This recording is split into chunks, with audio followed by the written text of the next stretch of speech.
What's going on, everybody? We are back for another episode of Not Cool in High School Horror, and I am joined now, hopefully by my permanent co-host, Chuck, Charles, the God, whatever you want to call him, Horrorprints.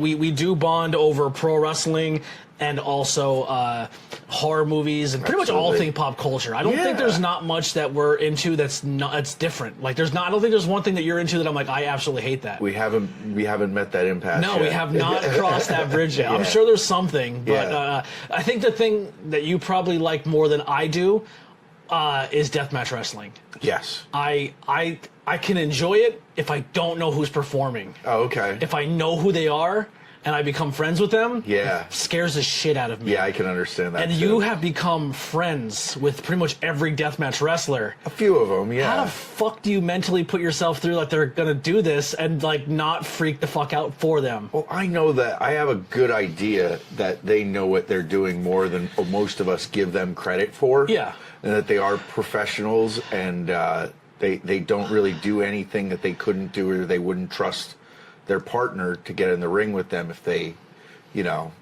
wouldn't trust them with their life. Yeah. So it's at that level of an understanding with it, and a lot of them are like J.J. Allen with POR stunts. Like, he does stunts too.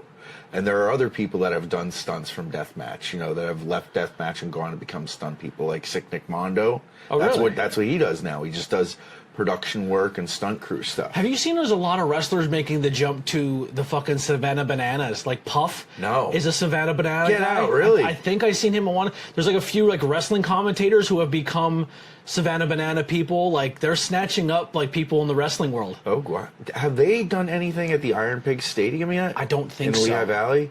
That might be too small for them now. They're big. They're Major League Parks now, right? They're doing football stadiums. Wow. They're turning football stadiums into baseball fields. Wow. Weird and wild stuff. Have you ever watched a game yet?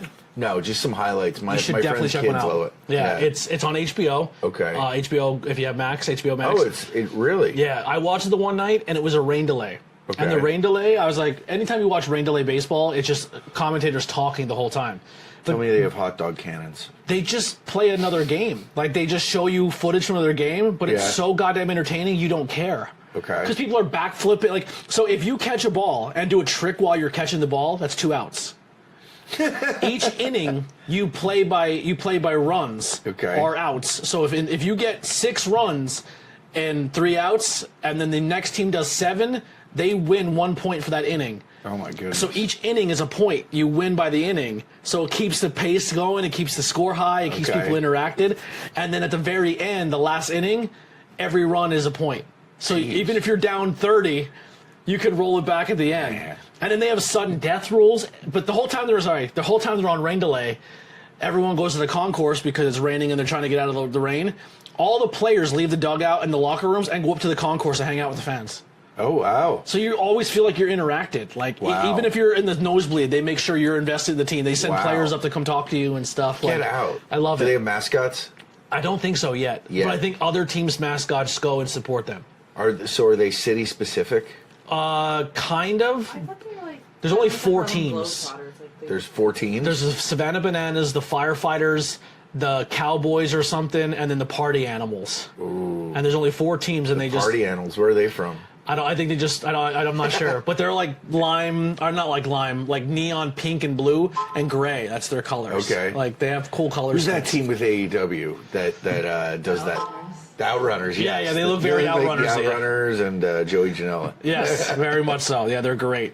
But yeah, back to where we were. But yeah, so there will be other times where we will have guests on. We talked about before. I still owe Courtney Terrifier 3, which I think bringing you into the fold with me, you, and Courtney is just a fucking home run. Oh yeah. I talked about Brian joining us because he hates horror. So I think it'd be fun to hear him.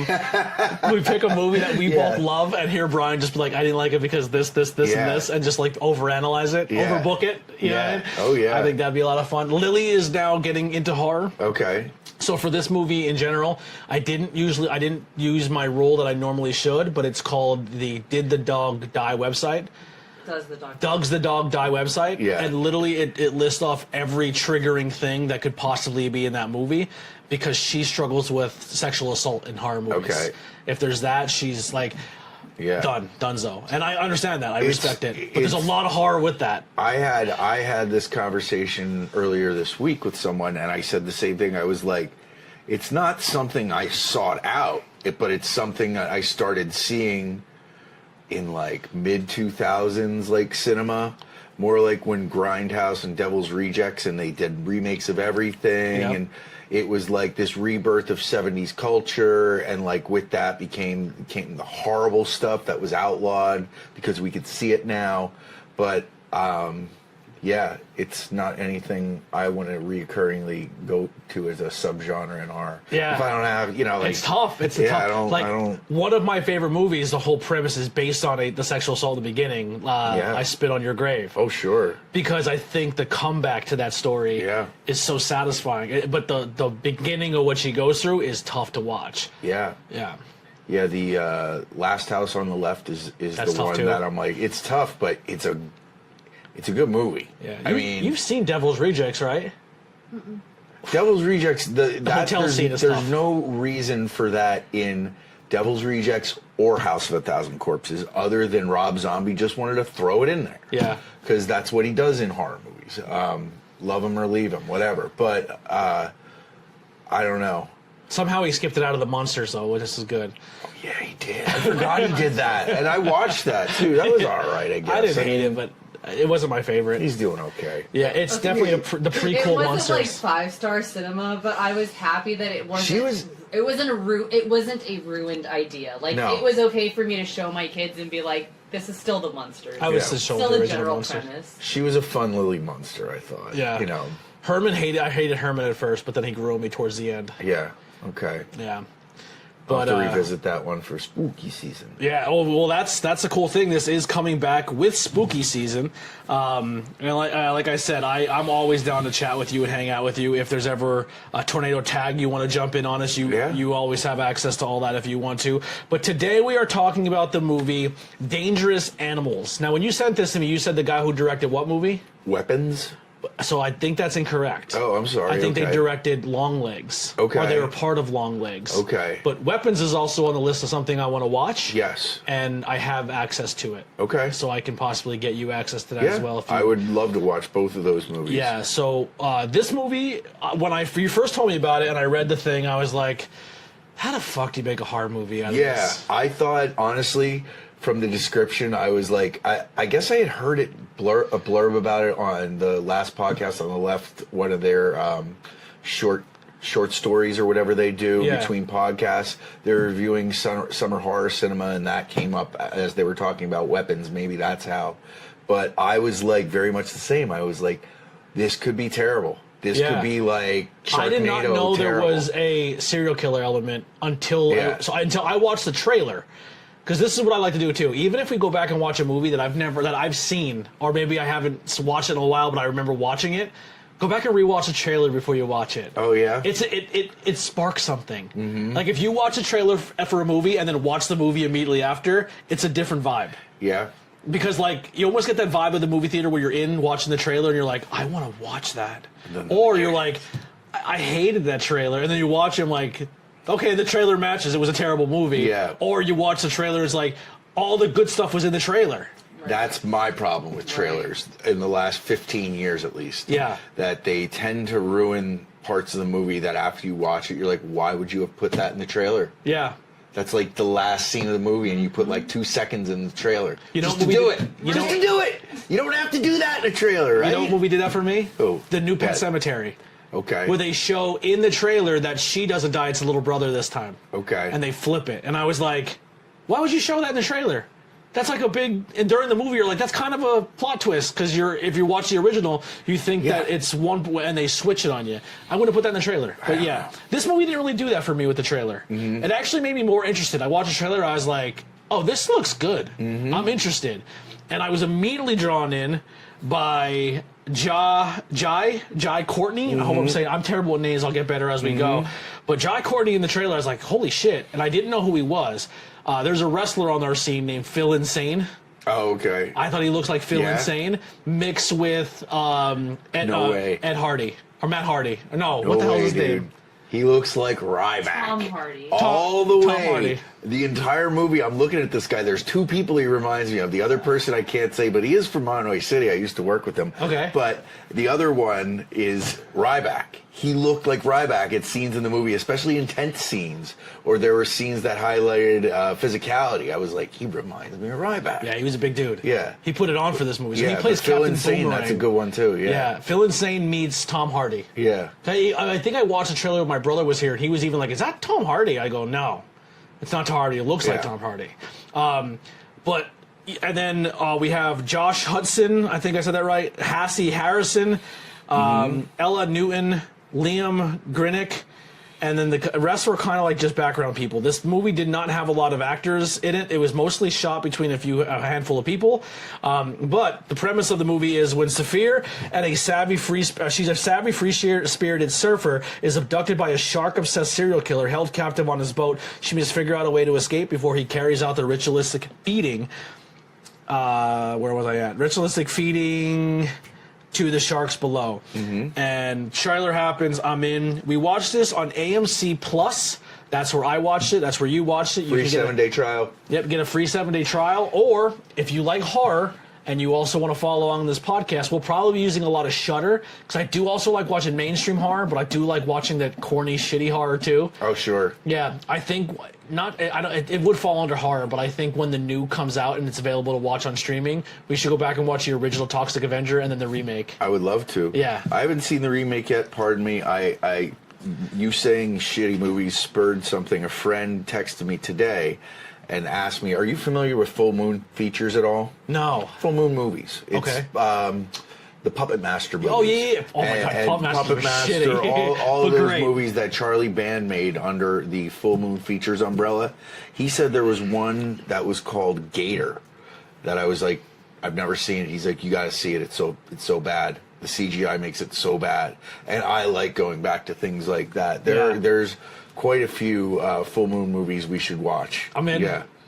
I like finding those deep cuts too. Yeah. Like a lot of people don't talk about it, but it got popular with the video game because they put the movie in the video game, like the full movie. Yeah. You can sit on the couch in the video game and watch the movie on the screen.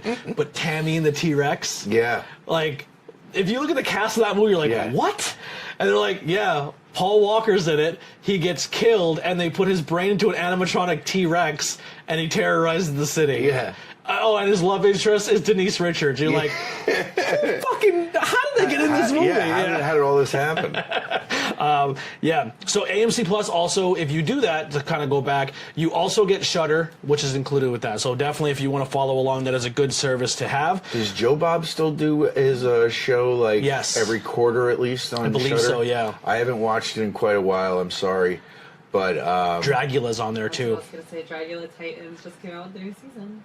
Oh, yes. It's like a drag show, but it's all horror based. Yes, really that's right. fucking With good. the Boulay brothers, is Yes, it? yeah. Yes. They're amazing.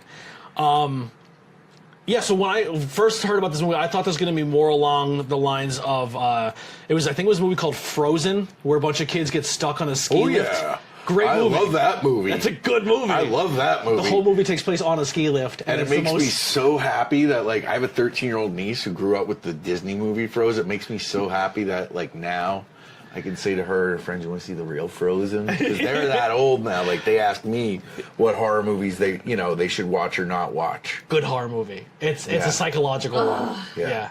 They're stuck on a ski lift in the middle of a blizzard. It's sick. It's pretty cool. You gotta watch it. It's a winter horror movie. Yeah. It's definitely like something you should save for after Christmas. That long stretch of winter. It's cold. Yeah. The cold Sit at movie, home and eat soup and watch that. That and like Hateful Eight.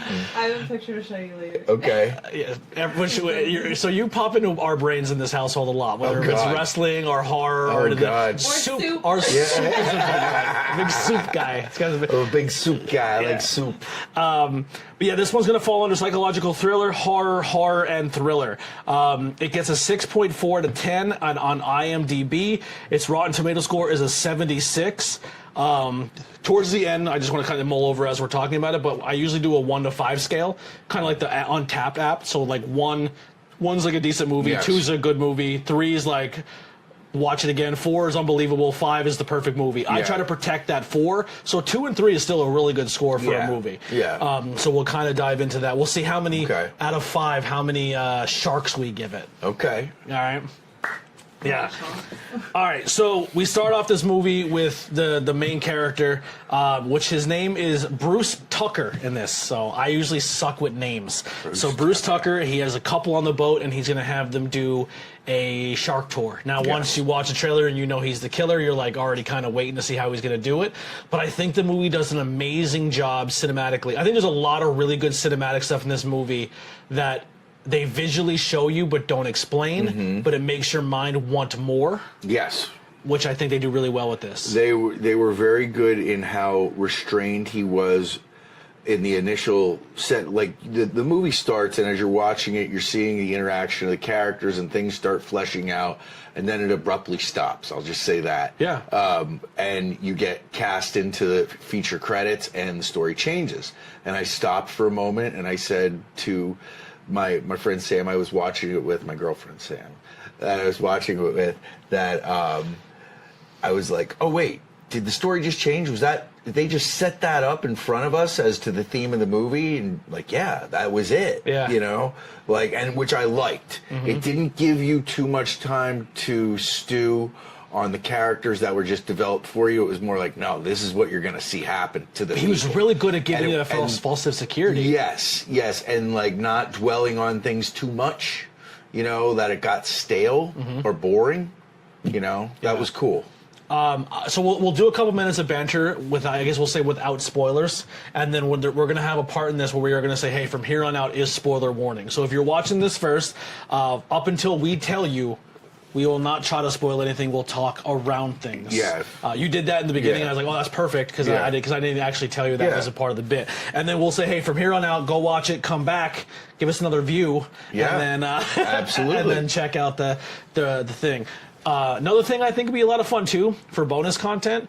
Even if you're not here, I might record them by myself or with Lily. But I want to put a camera on, almost like a watch along with us, where like, hey, you could put the movie on and then put the YouTube video on, and we could watch it together and talk, like Mystery Science Theater almost, or like explain how we feel, and then you'll see the watch along and as bonus content if you're a paid member, and then you can come and listen to the review with us, or maybe that'll inspire you to go watch the watch along with us.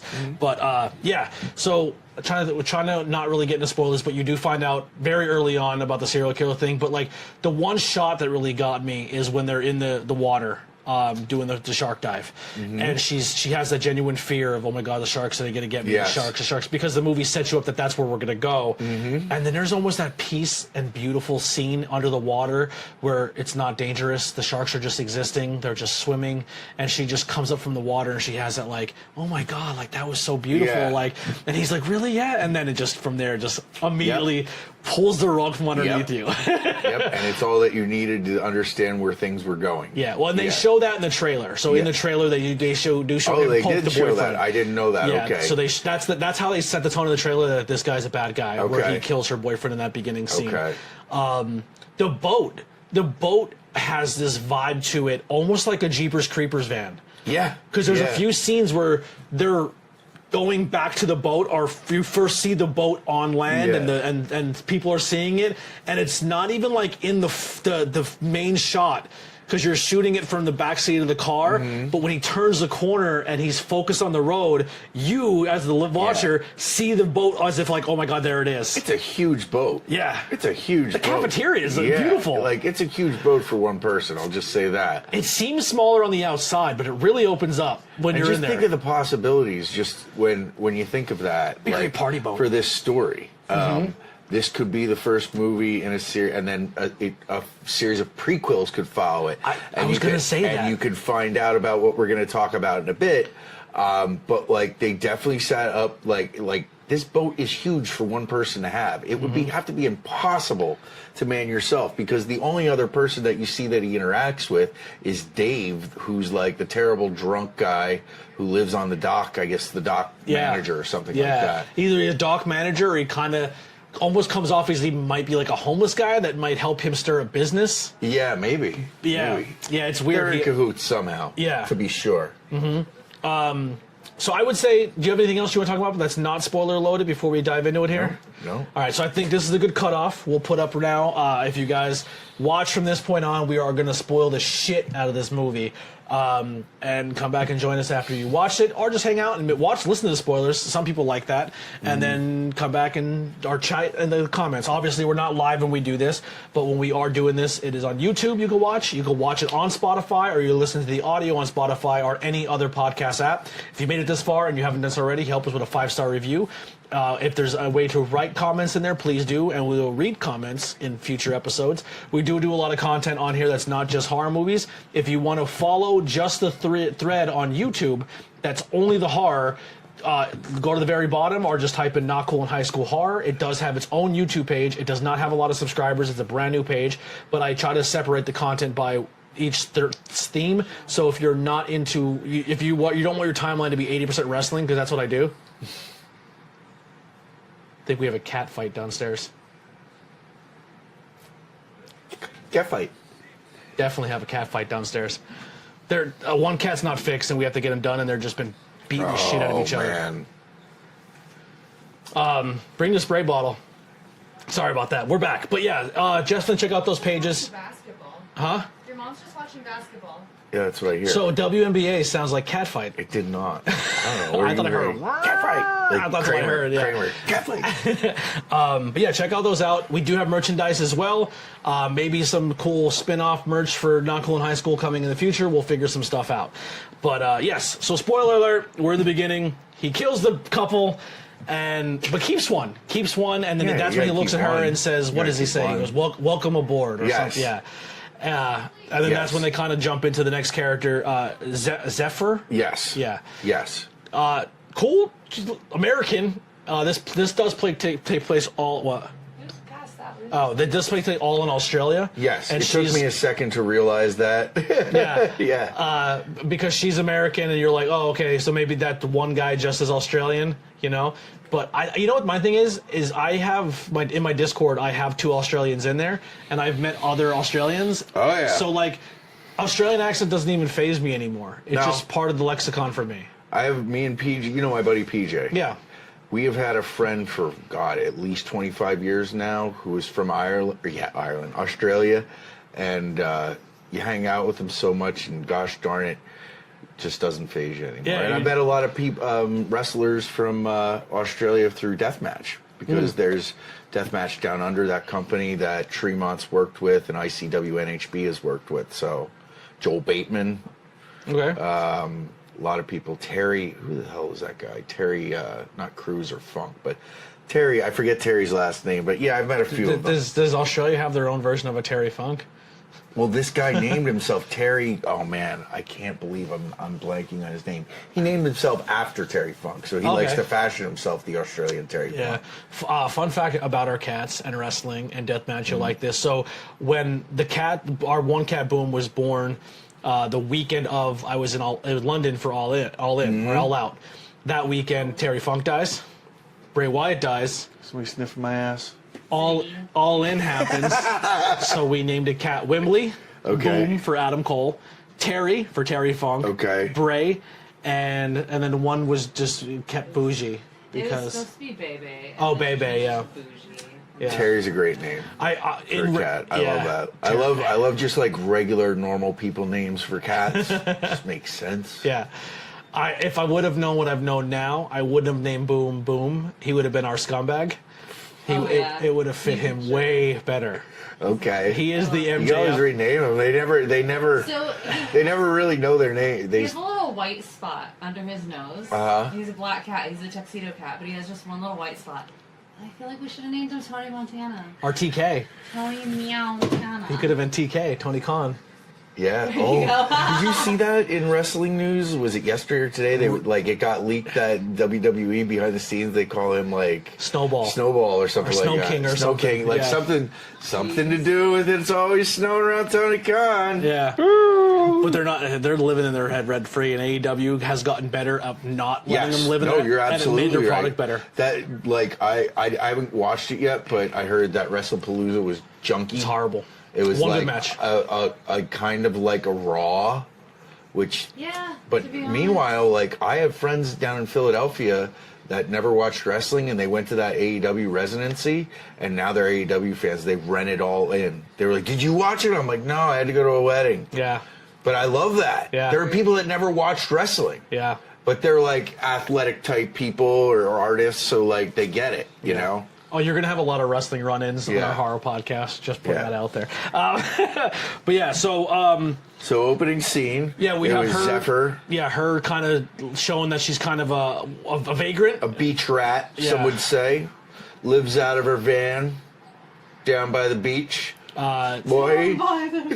She is the prime candidate of getting kidnapped because she has no family, no friends, no contact. No family, no friends, no contact, and no protection. She has no mace, no taser. Like she's got bread rolls. She's got balls is what she's got. And then she meets this dude who looks like the kid from Entourage, but younger. Yes. He's a very pretty man. Very pretty man. Very pretty. Like I was like, he looks like a model. Yeah. He looks like a model. He has these like, enchanting eyes. Yeah, and that's why she goes and helps him, because why else would you go with a complete stranger man who needs their car jumped? That's true. That's not anywhere near you, and you have to drive. Like, everything, like the whole time we're watching it, we're like, oh, so we thought he was the guy who was going to take her to the serial killer. We thought he was like because the first thing he says is like, I'm not a serial killer, and I'm like, that's exactly what a serial killer would say, bro. I have to say, I give it to him though for his persistence. He believed, and he eventually found her, man, and he made it happen. Yeah. But he is, he's corny as fuck in the beginning, but it works because how he looks. Yes. If he was ugly and was trying those moves, she would have denied him immediately. Oh, man. What if he looked like Screech from Saved by the Bell? If he looked like if he looked like me, he wasn't getting that girl. I've just recently come to find that Screech is my favorite Saved by the Bell character throughout the series. He's the only one with sanity. And he's actually a nice person. Which is weird, because everyone else in the show sucks.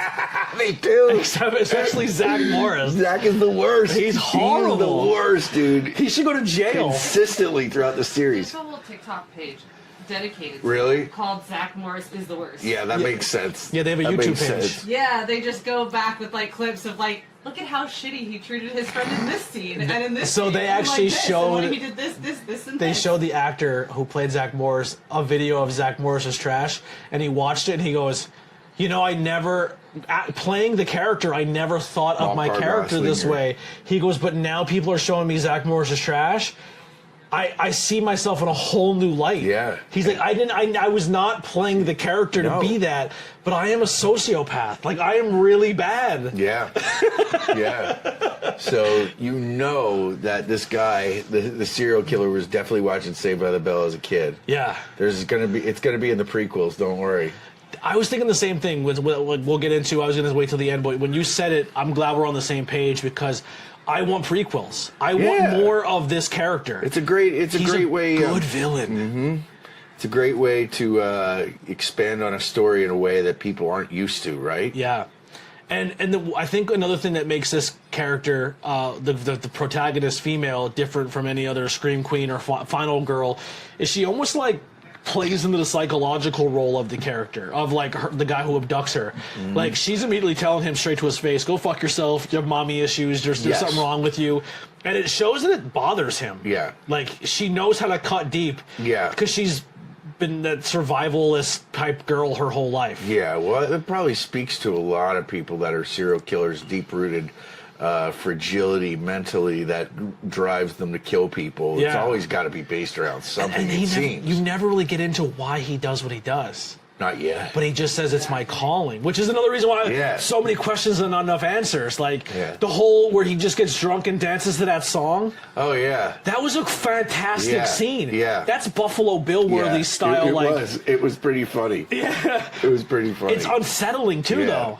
Yeah. Like, just how he knows all the words.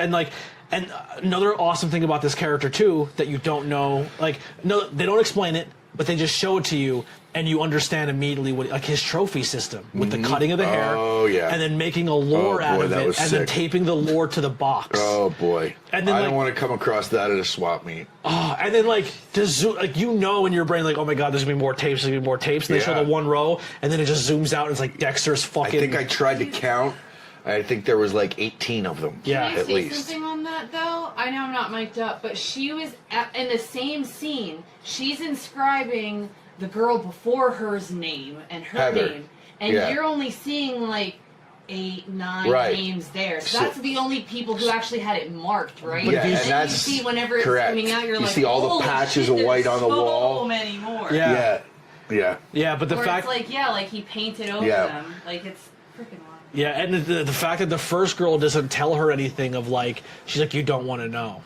Like Yeah. she's seen what he's going to do with the bait in the system, and then it's almost like he keeps one around to show the next one what he's going to do to the next person. Yeah, that's definitely what she knew. She had to have known at that point that he was exhausted with dealing with her, using her, whatever he was doing, which was another thing about this movie that this is why it came up when I watched it, because after we got done, we were talking about it, and that's what came up about, Sam was saying, I'm really happy they didn't go down that road to show him,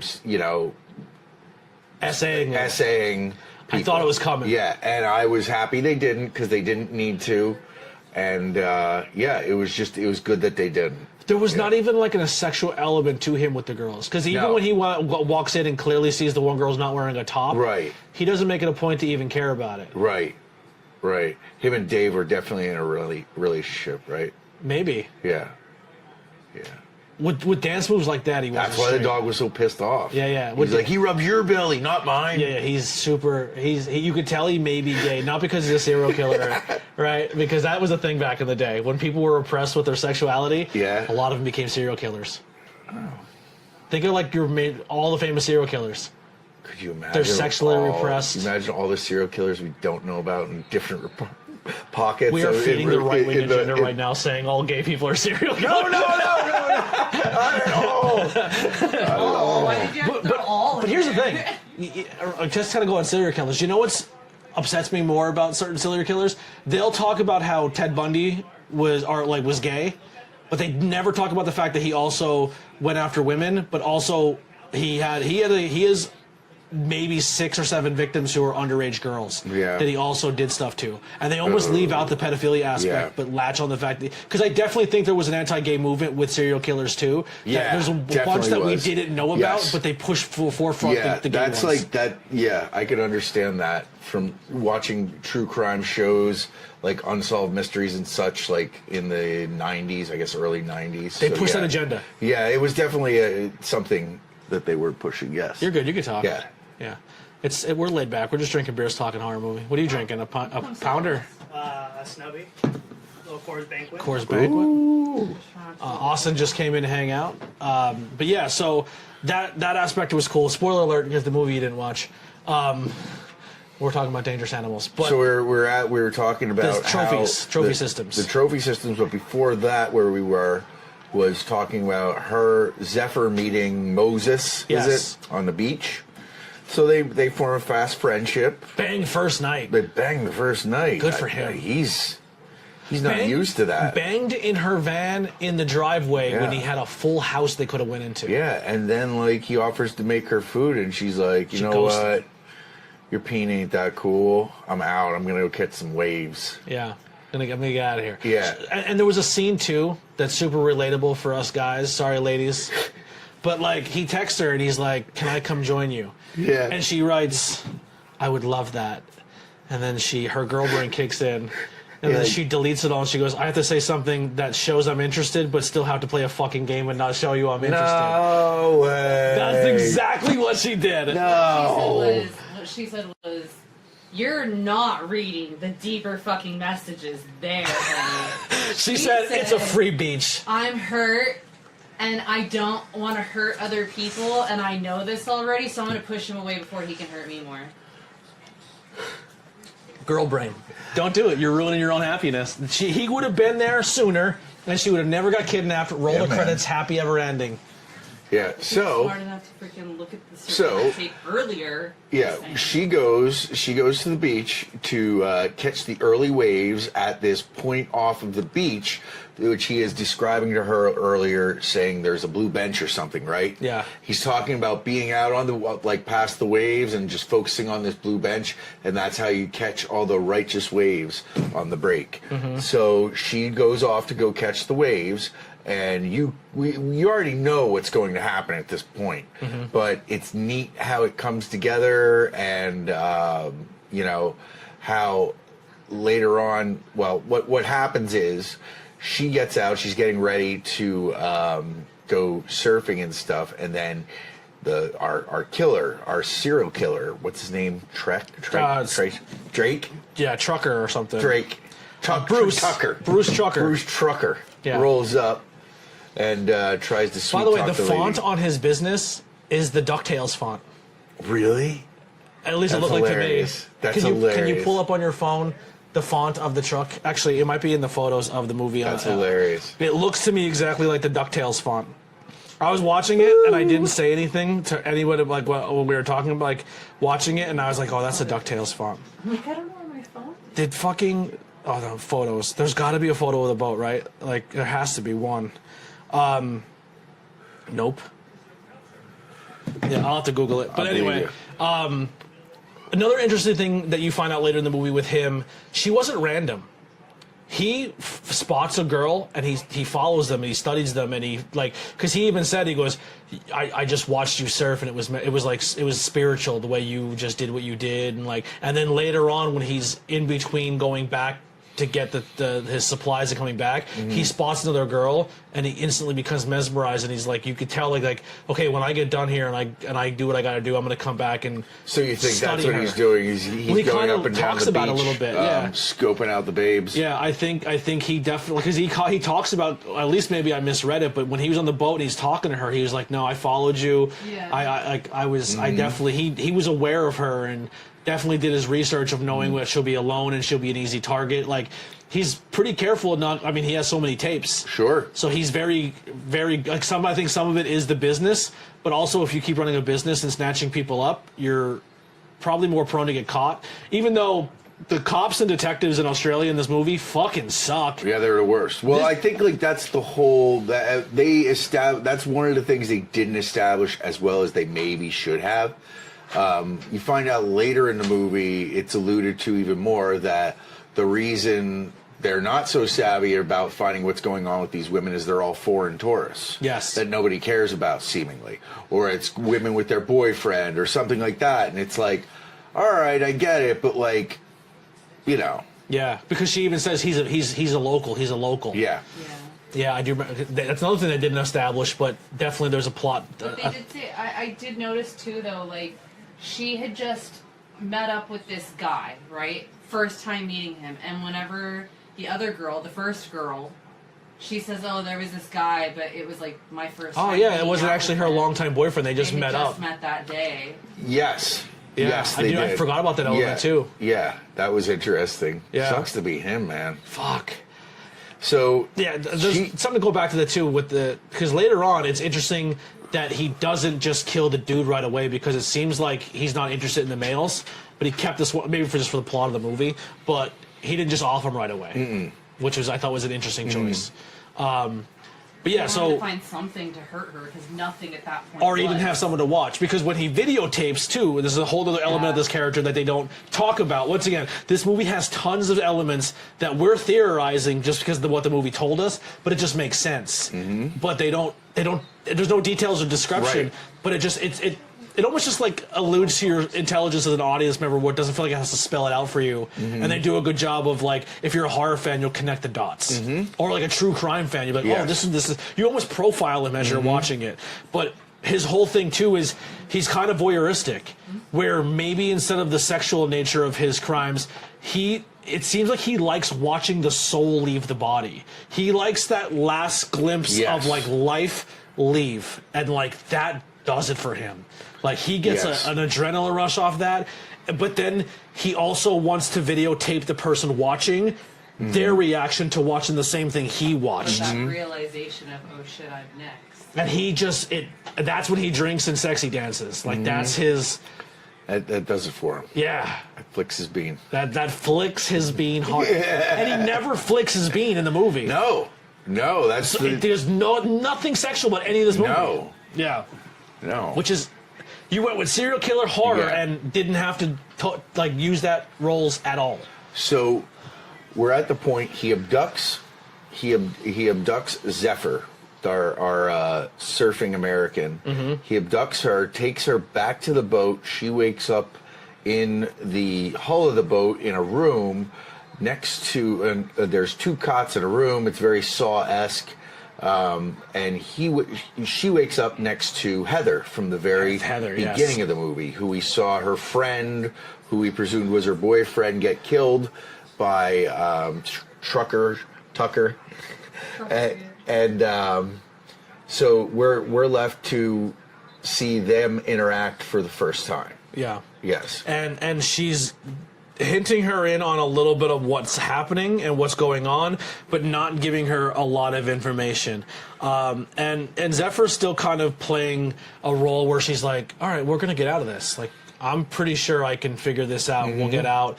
I can pick locks, so we just need to find something. Like, she's Zephyr's fighting the whole time. She's trying to break the bar. She's trying to get the handcuffs out. Yeah, and she's scheming. She's plotting. And right away, she's on top of it about ripping the wire out of the bra. Yeah. To pick the lock, which is amazing in and of itself. I mean, that's got to be a pretty strong wire, right? Yeah. Bro, also, I'm just sitting there, maybe it is just girl brain, but I'm sitting there like, bitch, this other girl was already there for 24 hours and she hadn't thought of this. She's saying how it's stabbing her. She's like, yeah, it really hurts.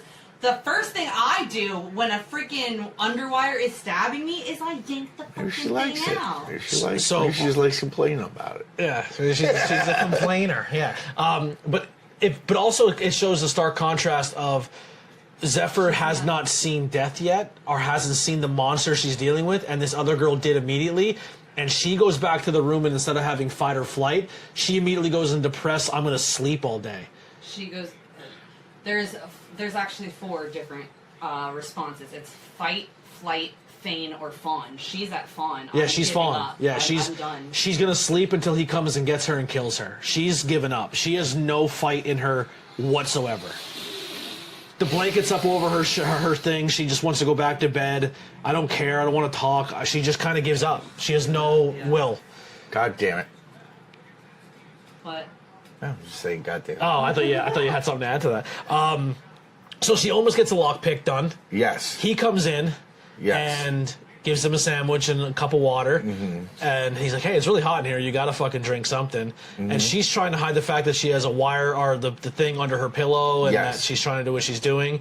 And they both drink the water. He leaves, and immediately she's trying to pick the lock, and it's a great done scene. I love how the scene's done, where she's picking, and you can see she's like getting woozy, and the other girl's like, I don't feel good. I don't feel good. And then almost her talking of describing what we're seeing gets muted, and then you hear her cronk out, and then she just passes out. And as soon as she passes out, he just has a time to come right in, and I found the wire, da-da-da. And he said to her right before, he goes, oh, you're a fighter, I like that. Yes. And he's very monologue driven. He likes to do these speeches of like, oh, I'm a coral snake, and you're the snake trying to pretend to be the coral, and like, you have fighting, like, he's teaching you about sharks, he's teaching you about... Just generally annoying. Yeah. Kill me already. Yeah, and she even says to him, she's like, I don't need your fucking bullshit. Like, I don't need your bullshit monologue, go fuck yourself. Like, I thought it was kind of cool, too. Yeah. But she goes, her quote was,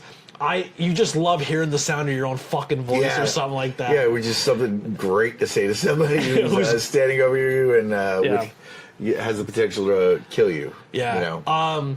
So yeah, they both wake up. She's strapped to the fishing chair. Yes. That looks out in the ding. She's strapped to a harness, which then is because she's gonna be picked up put over the water, and I Yes. guess he kind of talks about Zephyr is strapped to the chair, and Heather is the one in the harness that about to get that dumped. is attached. Obviously, there's a harness around her body, and you know it's going to happen. That there's going to be some type of winch that's attached to the boat that is going to lower, or put her in the sea, and something is going to happen. Yeah, and he tells another monologue. And this monologue, he talks about how if you're on a cruise or any boat that sharks have learned over the history of humans that if you follow a boat, food will be there. Yeah, is somebody's that gonna the same fall for off. on your on sea? My Navy brother here. No. You guys don't really chuck food overboard or anything like that, so maybe. We have a bigger propeller too, Okay. which keeps things away from us. Like if you get close to the ship, it will just Suck you in and- into the. All of it. And the sharks know that. His dick's bigger than everybody else's, sure know obviously. His that. boat's bigger than everybody. They have bigger propellers. Yeah. But cruise ships, I was told if you jump off the side, you're almost guaranteed to get eaten. Like because it's almost like piranhas. Like something hits the water, they know to go because they don't know. It's like feeding a fish in a tank. Like they're just That sounds fun. yeah. Because there was a video where a kid jumps off board and they're like, "Oh, he's gone," and they're like, "Oh, did he drown?" They're like, "No, he probably got torn up as soon as he hit the water." Didn't that recently happen? Like the last year? It was like a couple years ago. No, yeah. wait, no. That like somebody jumped off the side of the Jericho cruise or something like that. Didn't that happen last year? Or like Maybe. one of those heavy metal cruises. Let's just Something. say, let's start the rumor right here. Yeah, did you hear that Chris Jericho pushed somebody off the bow of his cruise ship last They year? called out his wife for being on January 6th. Into the ocean that was full of sharks, and those sharks had lasers mounted on their heads. On their freaking laser beams attached to their freaking heads. But so he does this whole monologue about how sharks have grown accustomed to following boats because when they follow boats, there's going to be food, there's opportunities to eat, and the sharks in this area have gotten accustomed to him chumming the water as much as he Yes. does because. He goes, also, are we stoking the flames of having more shark attacks because we're stoking waters and just doing tourist shit where people can go? And are we allowing sharks to kind of get that visual of what food is? Sure, but for my entertainment, I like it. You know what I mean? Like, and that's what he dunks her in. I would have thought it was going to be more gory. But I feel like they did it, I would say classy. Like, I think the gore level in this movie is pretty tame. Yeah, also, it probably would be expensive to do it like a high level gore, like guts being ripped apart in a body of water. Like, Tom Savini wants some money for that. Yeah. And so does K&B. But I don't think there was a scene. I mean, there's one big CGI scene, but I don't think it looked bad. No. I thought No. for what this movie was, I thought all the stuff looked good. It's beautifully shot. As I said earlier, I was surprised. I thought we were going to have a lot more CG shark attack stuff or just ridiculous sharks splashing around in white water. There wasn't any of that I can recall. It was it was done very realistic. Yeah. She dunks in, gets torn up, but the only thing you ever really see is her die. Like, she fades out, the blood gets thicker in the water where the chum is, and then like her leg floats off. Mm-hmm. But like, it looks like she just bled out because her leg got bitten off, and that's kind of what you see. And it looks like he just attaches the harness and lets her go out to sea, and that's essentially what happens. Now, this is when Zephyr is like, okay, now I know his plan. I knew what's going on. And that's when she starts devising her plans and figuring things out, and she's really fighting to get off. And then she also realizes, I have no one coming for me. I don't have. You learn she's a foster kid at this point in time in the movie where she doesn't have anyone to go to. No one's looking for her. She has no contact with her parents. The only hope she would have, and she's not even in her thought of brain, is Moses, and he is doing the greatest Batman detective work of all time. Oh, sure. He finds her surfboard. Yes. He's doing everything the cops aren't doing. Like, that's when they start sending the chopper out, Yes. which almost saves the day. But that chopper scene, it pissed me off. It was very sus.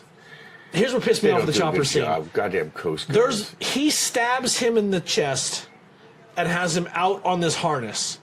He somehow gets him back in, them both drugged, drags his the blood stain goes through the whole boat. Yeah. Drags his blood stain through the whole, and then he still has the old man carcass on the bow. Yeah. How did he clean all that up by the time a fucking helicopter flies over? The only thing I could think is, I thought about the blood stains, and the only thing I could think is it's the argument that he's a fishing vessel and he's hunting sharks, and maybe he has a shark like fishing license. No, bro. By the time the helicopter gets there, it's white. There's no blood. He cleaned it all It's up. gone. Yeah, he hosed it down or something, but they don't Okay. show that. But the whole time, like, the helicopter would be there in no time. Right. Another thing about this guy, he's very observant. He knows when there's boats around. He knows when there's something that shouldn't be there, and he should be alone. We'll come back to that because he loses that ability at one point in the movie. But yes, Moses is doing his thing, and then he even says, like, "Oh, I can go on this website that watches the waves. I can go to where her car was on the security camera, see her pull in another car, and then her car never pull out and his truck goes away. Then zooms in, sees his truck, gets all of his information, and then just goes himself without calling the authority." This guy's been calling the cops for everything. And they don't really show him like frustrated that the cops aren't doing anything. But at this point, he's just like, "Fuck the cops, I'm just going to go on my own." Which is like, and he kind of alludes to it when he does fuck up. He's like, "I really botched the fucking recovery, didn't I? Oh, the saving part, you know?" Yeah. Yeah, so he gets. Am I skipping anything that you want to No, talk I don't about? think so. Yeah, so go ahead. You skipped one major part, or Go I ahead. think is pretty freaking major. When he first takes both of the girls out, another key element to this is his camera. How attached he is to that camera. Oh yeah. Her first escape attempt we skip right over. So Yeah. she does get to escape, where she gets a piece of the toilet bowl bucket, and then stabs him in the neck, takes the key, and gets to the top of the boat, scares him off with the camera, throws it in the water, Yes. where she's able to jump overboard and then get somewhat on shore and almost look like she's about to be saved, and he grabs her and takes her Yes. back. And hooks her back in. Yeah. Hooks her. Oh, that's right. She doesn't even go to the boat. That's the second attempt, because she gets off twice. Dude, every time, bro. I was like, she's right there. She's gonna do it. She's gonna do it. Yeah. No. So that was a cool scene. But then her second escape attempt is when Moses is still on the boat, because that's when she swims to like the party boat. Yes. And she gets to the beach, Oh, and he yeah. gets her and chokes her out and brings her Yeah. back. But that scene, man, she fucks him up a little bit on that one. Like she's hitting him with shit and Yeah. like stabbing him, and he's a big fucking dude. Yeah, he is. but He gained a lot more muscle than when he's Captain Boomerang. I was surprised the first attempt when she stabbed him with the bucket handle in the neck, and like we it's just like, and he hits his head real bad. Yeah, and he does. He plonks his head off the cot across the way, and it knocks him out for a second, for like 30 seconds. And it's like, just go over and stomp his fucking head. Yeah. Stomp his fucking head. But I would say the same thing, but there's still an element that he's just so fucking big. Like, he's really, really intimidating. Where, like, okay, I can go for the kill blow, but he's so big that even if he fucking gets me, I'm done. He's so strong. You know what I mean? So he's almost like that Jason where you're like, I think I'll just take this out and run instead of trying to go hand to hand. Or at least throw the fucking bed frame over him or something. I don't know. I would have. Well, she knew she needed the extra set of keys. Yeah. Yeah. Yeah. But that was an intense scene. And then even the second time when she escapes, where she fucking breaks her thumb, then fucking bites her thumb. Yeah. It rips her thumb off. Yeah. Yeah. She's a fucking gangster. But Simple, man. the bump in that scene is where she's climbing through the little hole and he grabs her legs and fucking smashes her face off the countertop. Oh. And she eats it, like gets up and just like bing, hits him with a frying pan. Dude, I would have hit my face on that counter and been like, I tap, you got this, bro. That fucking hurt. Dude, he flapjacks her. Yeah, he did. Yeah. Yeah. That was great though. Like the fight, the tension between both of them, it's great because he's not had that before. It seems. And he loves it though. Yeah. He relishes in it. And he's like, oh, Machine almost got away fucking twice. Because he has a whole monologue about it. He goes, you're like a marlin. He keeps calling her marlin.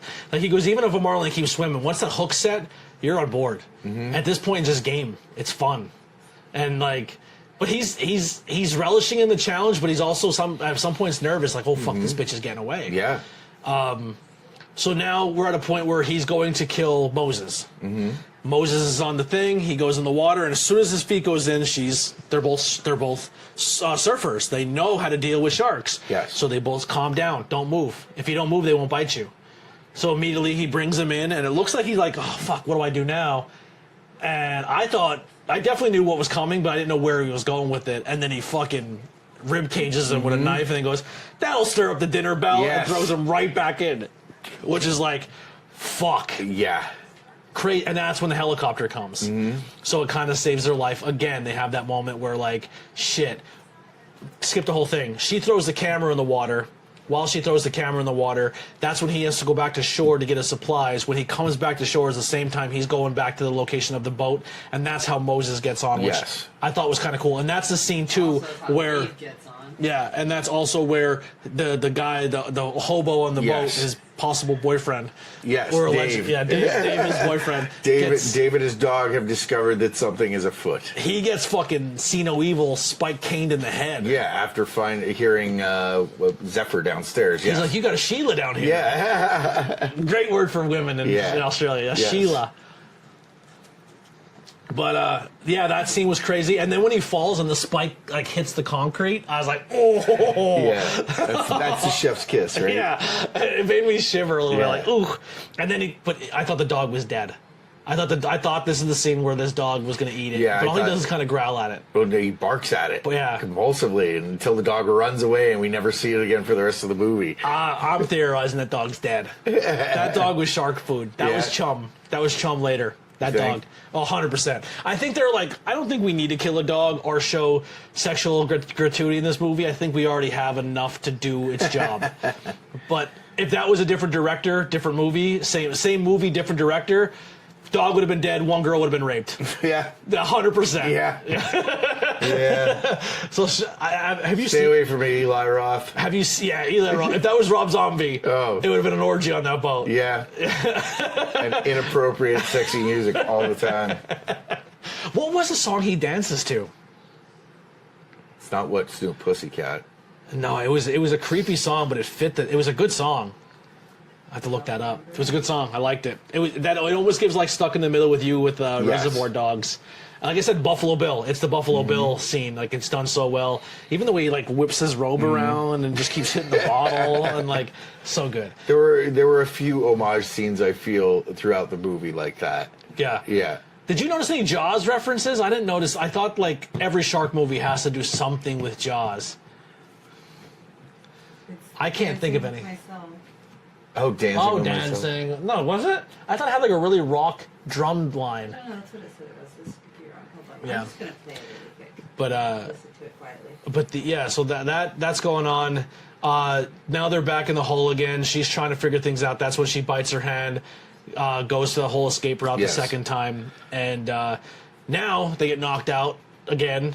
And she's on the fucking line. He's like, all right, I'm done playing with this bitch. He's not even a threat, which we talked about earlier. The guy seems like he eliminates a guy immediately because that dude could be a problem. I'm not fucking dealing with men. My thing is I want to kill women. But now he's like, this girl is a fucking menace. And this guy's already bleeding out. So I'm going to get her on the hook and get this done. At this point, Moses isn't doing much of anything but laying there and trying to breathe still. Yeah.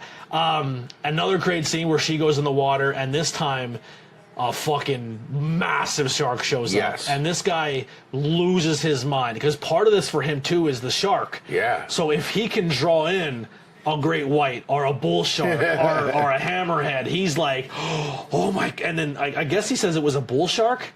Did he? I thought he said it was a bull shark. He goes, that's a bull shark. He's gonna eat her like a toothpick. But I mean, this bull shark is huge. Because there's a really cool scene where she goes into the water and the bull shark and her, which I thought. Now in movies, I think now legally you can't show, like if you're going to use animals and certain things, they have to be CGI'd. Okay. Or something like that. Like but the dog was real. That definitely wasn't a CGI dog. But if anything's going to be done with the dog where it's being touched or handled or something, I think they have to CGI. And I think that might be like the new HIPAA rule of like animals on sets and stuff. But the shark, I mean, once again, the CGI looked great. Unless it was a real shark and they just had that shot, but it looked great how they were kind of face to face. Yeah, and she was said cool. calm. It was a cool, like, poignant shot that she was as calm and powerful of the reflection of what she was looking at. And she was almost like beautiful, like, oh my God, that shark's beautiful. Yeah. Yeah. Like looking death in the face, and this death is much beautiful, like much more calming than the Correct. death that I'm facing. Yeah, Out there. and then she Metal Gear Solids her way back onto the boat, and he turns into a video game NPC. Yes. He can hear a helicopter a mile away. He can hear a boat. He can hear a splash. He hears everything, and he doesn't hear a fucking bitch missing Yeah. a thumb grab her way up onto a boat and Yes. get her overboard with Yeah. no water splashing, no like None, dude. and he's just video game like, oh, I'm gonna keep staring at the water. Something's gonna happen. Like, maybe I will say in that moment, he's so in the juices of like, oh my god, this happened. Is she gonna pop back up? Where's that big shark? He's like in full like Yeah. kid looking at a train mode. Yeah, I know. He's not moving at all. He must have been fixated on one singular spot. Yeah, Like, he was like that big shark. Like I like that train line. That was really good. No one bid on it. But you ever see like someone who's really into trains and a fucking train goes by and you're just like, fucking get this done, and they're just like, you're like, oh, yeah, train people. yeah, you know what I'm talking about, right? When someone sees just 38 I do. spray painted dicks on their boxcar and they're do. like, they look like the most majestic Dude. thing ever. Or did you ever talk to like somebody that's a train person and like tell them that trains aren't interesting? And You know just who's you know who's a big train guy? Oh, I know. Oh, I know. I did a whole 5 questions on it. I've got. Listen, I've got 5 trained people in my life. So I know all the personalities of trained people. I know that certain trained people don't like other trained people. What about the people who set up their entire attic to be a train, like fucking city? Wait, what about the people? This is true too. Those probably are the same people, but there are people that wait on railroad crossings. Okay, and if like the train's not on time, They're bad. or like they see people like not stopping properly at the yield signs while they're flashing, they report them to the railroad and the cops, so they get fined. They're like basically like railroad cops, Like except they're old. railroad Karens. They're like old retired guys between 60 and 80 that live in Carbon County, and they're weird as shit. Well, that's what this guy does when he sees a shark. He completely negates the fact that this girl has been escaping every day, and he's just like, fucking bull shark. Like, Yes. oh my god, look at the fin. Like, just geeks out. Yeah. She sneaks up behind him.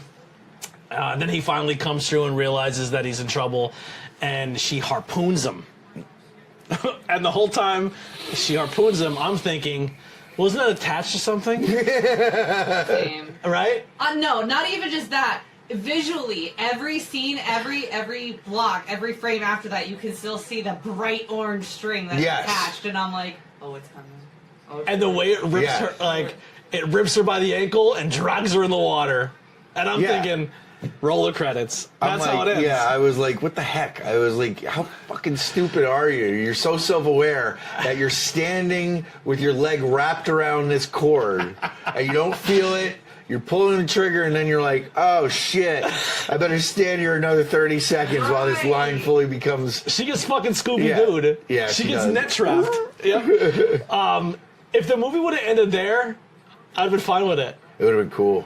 Like, Moses... I'd have been pissed. Moses We bleeds just out. watched her get through all of that shit just to get fucking yanked off a boat.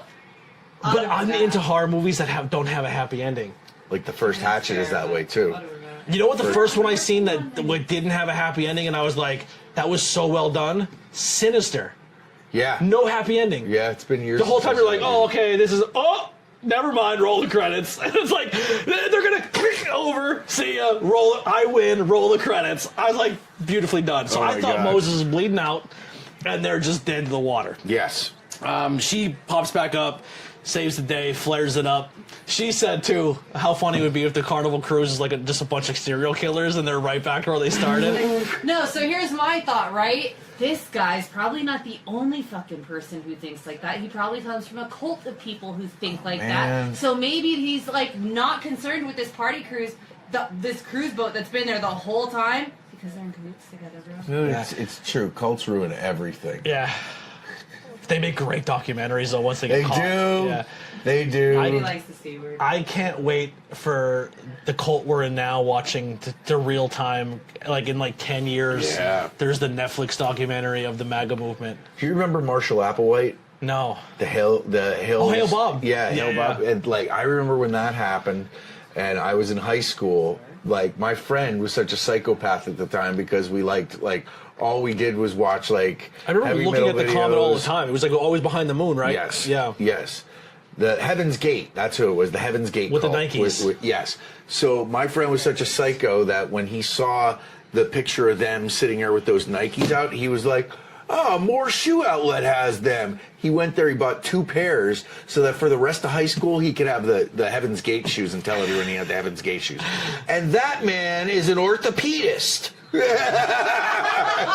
Does he still have the shoes? Probably. He's fucking psycho. Well, that's $20,000 worth of shoes right there. Yeah. What make and model are? Decades. Is that what they were? The Nike Decades. The black and white ones, Nike Decades. Yep. They're wow. Try to buy a pair on eBay. They're like $10K. Nike refuses to make them. Yeah, I wonder why. They are ugly, comfortable shoes. I will say If that. we were They gonna, look like lawn care shoes. They are ugly, comfortable shoes. Wow. if we were to, I mean, I have the cult of ABJ. That's our pretty much community for this content. I have a Discord and a Facebook. You can come join the cult. What's our sneaker for our cult? What kind of a sneaker? What kind of what are we gonna fucking rapture ourselves with? It has to I'd be like- Vans, bro. Checkered slip-on Or- Vans. Yeah, Checkered slip-on like Vans? Straight up, it would have. I mean, to it could be. I Vans. have them on too. So Are you wearing yours right now? yes, I have an iteration of them on. The only That's problem fair, is though. they have poor arch support for me. So then after a do. few weeks, I get really achy arches. Oh yeah. So I'm gonna have to get inserts. Okay. That's fair. That's fair. Tony's got his like Ouija board like Van knockoffs. Oh, that's all right. I got the Nokis. Yeah. I think this. I think they're all the pretty slip-ons. fucking terrible for our I think- feet. Yeah. I can't wear them very often. The Colt shoes slip-ons. Yeah. They have to be slip-ons. We're not tying shit. Yeah. We're None of us can bend over. Look at our backs. we're man. emo. old. We're emo punk kids. we're Elder not. emos, Yeah, we're man. elder emo punk. We're not fucking tying shoes. Oh man. No. If Velcro's coming back, I would rock them. I had a pair of Velcros, like, the last time I remember having Velcros was 2005. I went to Bonnaroo, one of the first years they had it, and my friend was like, "What the fuck are you doing wearing red Velcro shoes?" And I was like, "I'm going to go see Primus, and I'm going to stand in front in the mud. So I'm going to throw these shoes away when I get home." I spent like maybe $6 or $12 at Walmart at the time. I'm for really them, and happy. that's what I did. Yeah, So I'm that's really the nice happy thing that about no like one the, cares like, about like that. Like, What? if today, I think most of us are like, where can we find knockout shit? Because I'm not paying full price, and no one.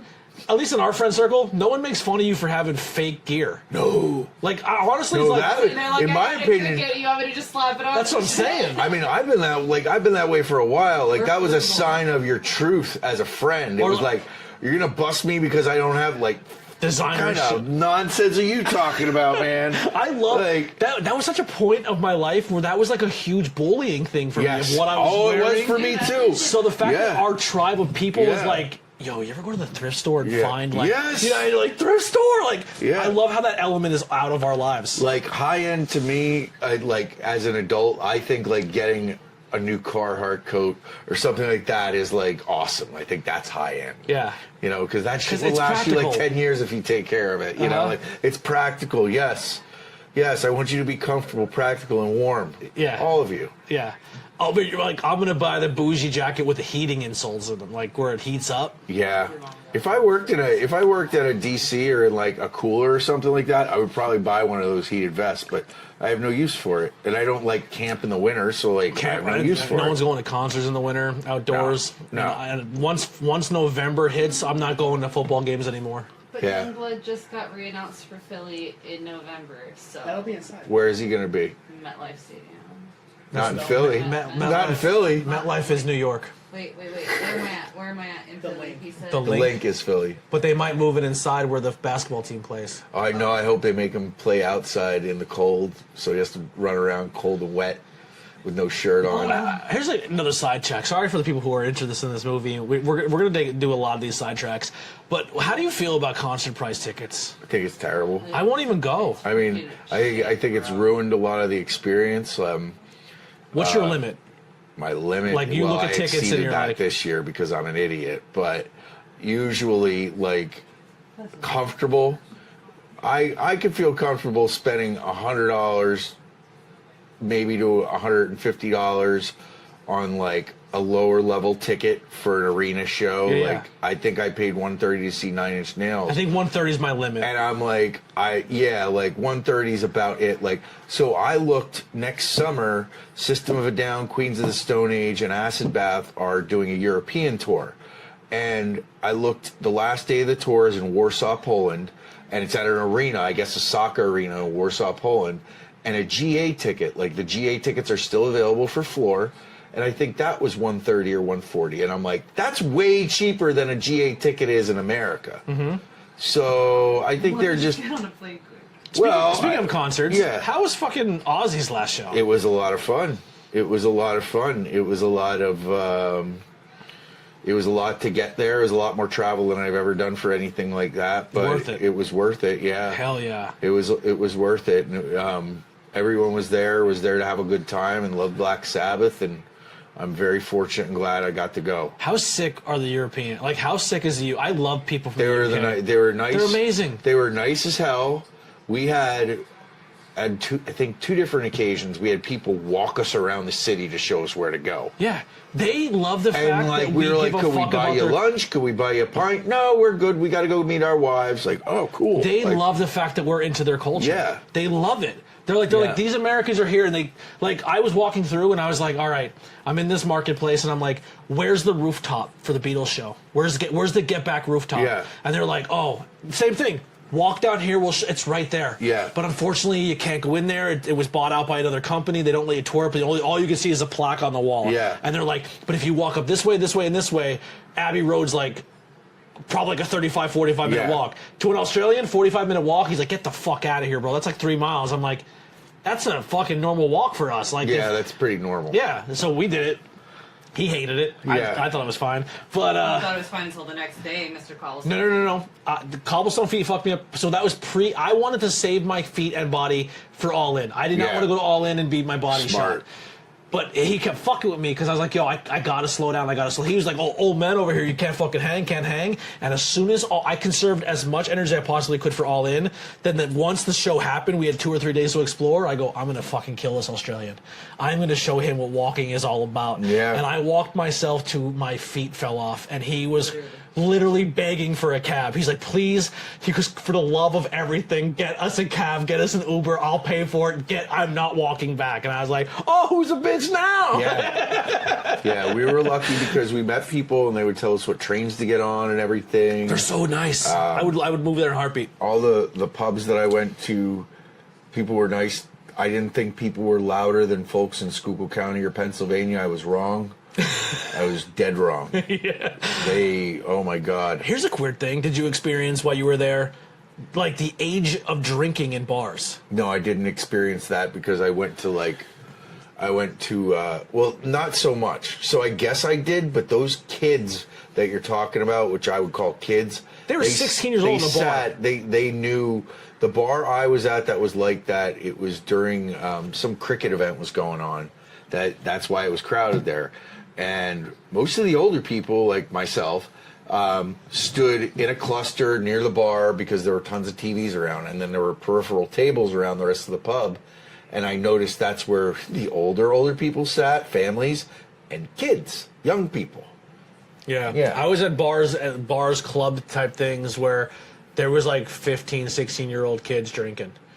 And I was like, and they're like, oh yeah, technically you're allowed to do that here, but after a certain time, they can only be in here if they're with someone over the age of 18. So they just bring one person who's 18, and like, not trying to be weird, but also age of consent in the UK is 16, and they only know that from pro wrestling because that was the Marty Scurll situation. Oh, jeez. But the whole time, like, we're sitting in a bar, I'm like, oh, don't go over there. That's a Marty situation. To stay away. Like, but there's kids. Like, I was like, I'm not drinking in this bar anymore. I'm freaked. Like, we were out at one point. Because adults be hitting on them. Yeah, well, yeah. We went out at one point and we realized we only had so much time before bars closed, so we tried to hit up a few.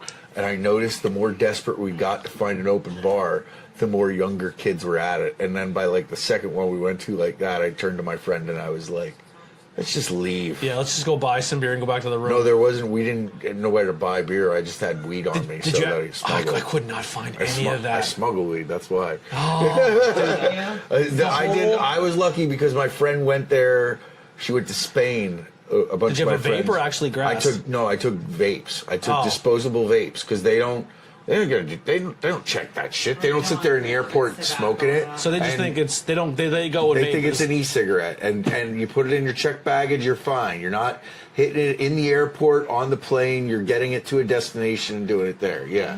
So They just think it's a vape. it's all gravy. that look like They don't have the vapes, they don't have the manpower to test to that extent yet. Yeah.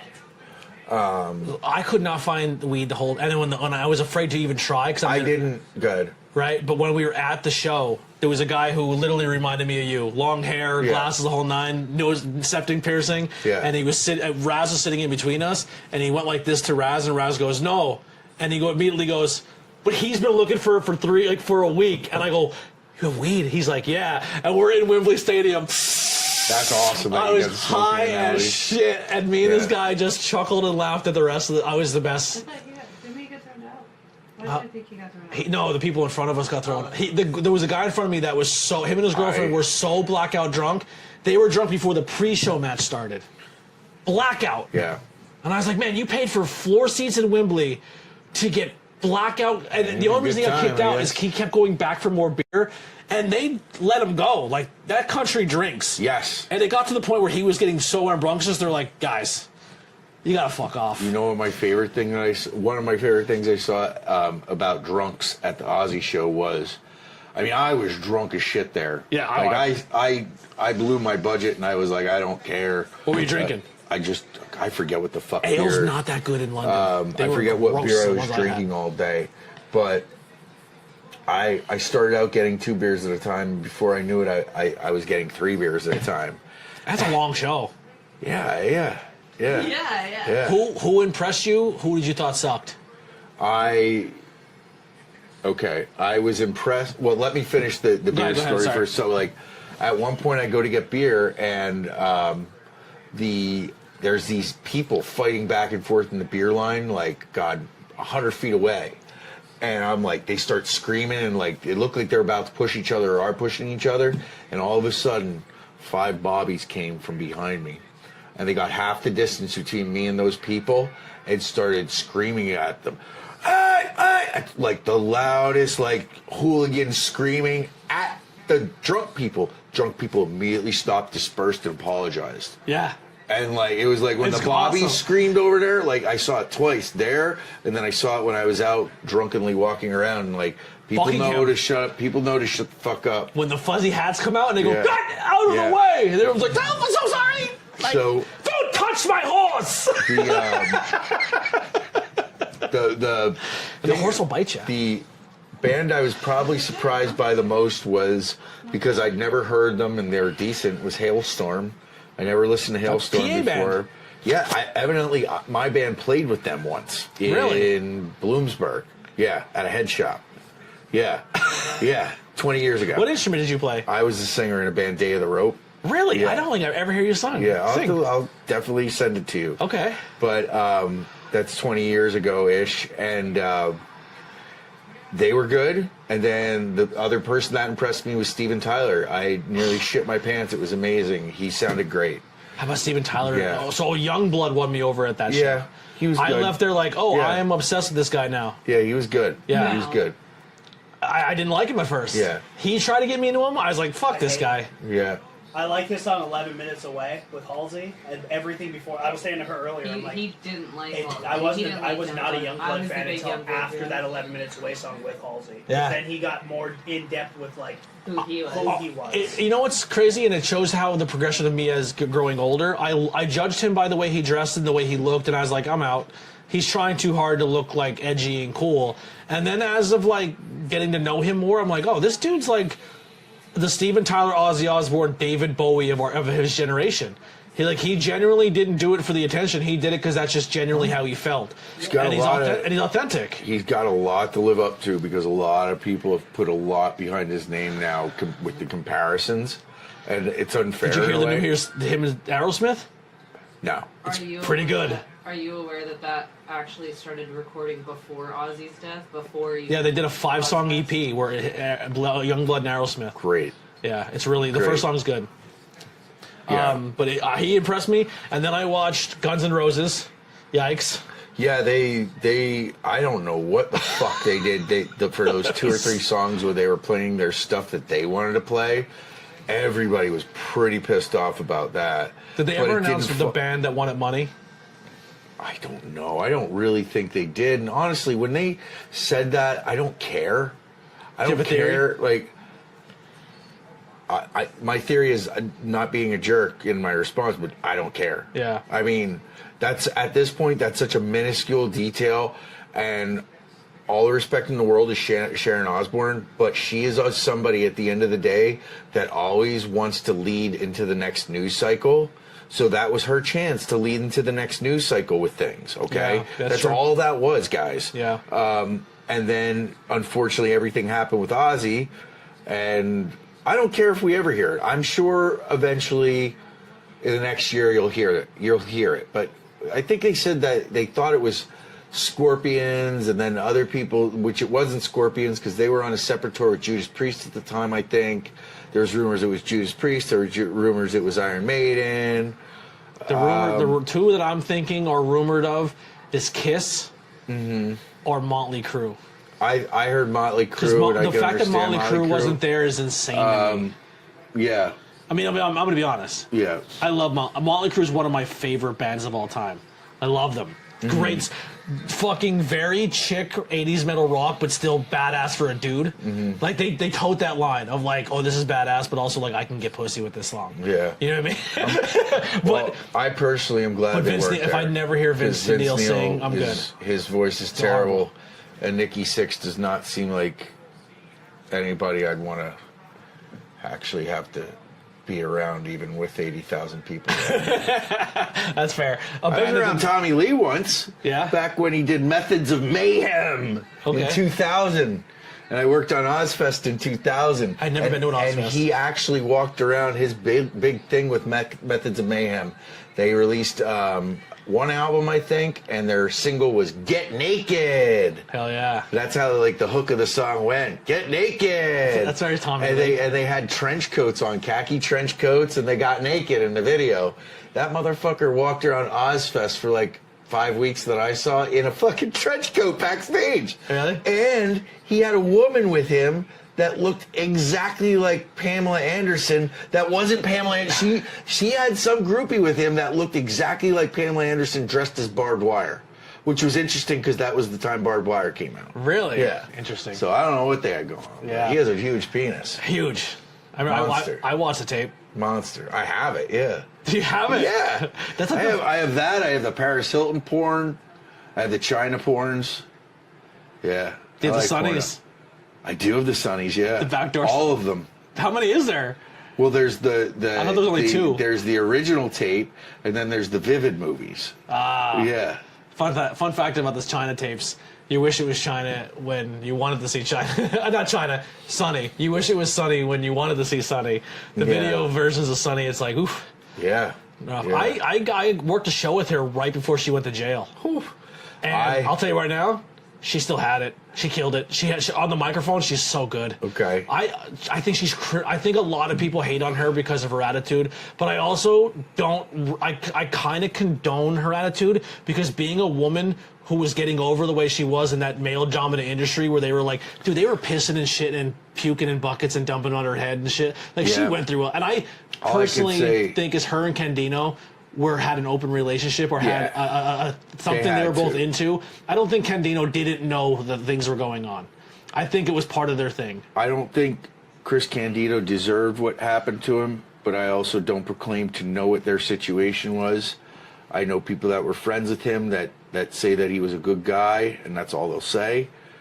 I think that wasn't there people saying that like they feel like there was times where they went to their Chris and Sonny's house and Sonny came in the bedroom and tried to make moves on him and they swore that Chris was watching from the other room. Well, I don't know. I've heard that in shoot interviews, but with no judgment. If that's what you're into, cool. No, that's fine. But I think they loved Chris so much and hated her so much that they try to diminish her more. It was a different time, as we always say when we get old. But it's true. I mean, like the 90s. Think about how hard it was for a beautiful woman not to be objectified in the business at that time. Impossible. Yeah. And then, doing what she did, Okay, so she slept around. Big deal. The people she slept with wanted to sleep with her, and it wasn't a big deal to Chris. He knew about it. And she wasn't banging fans. She was essentially with her coworkers that she was on the road with the whole time. Yeah, so that's kind of what the wrestling culture. So we love to talk about it as nerd fans, but like, it's a lot we don't understand about the interpersonal relationships of people that we were never really friends with anyway. Absolutely.